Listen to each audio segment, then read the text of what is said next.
Hello everyone, I hope you are doing well. Today we'll talk about how to fix or how to solve the problem of Glip.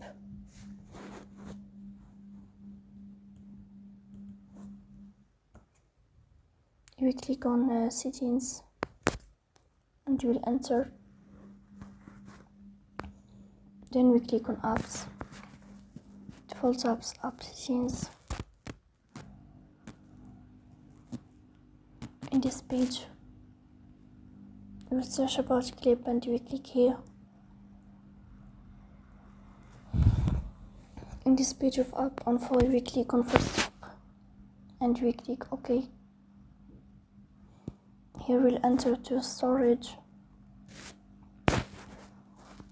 And then we click on clear cache.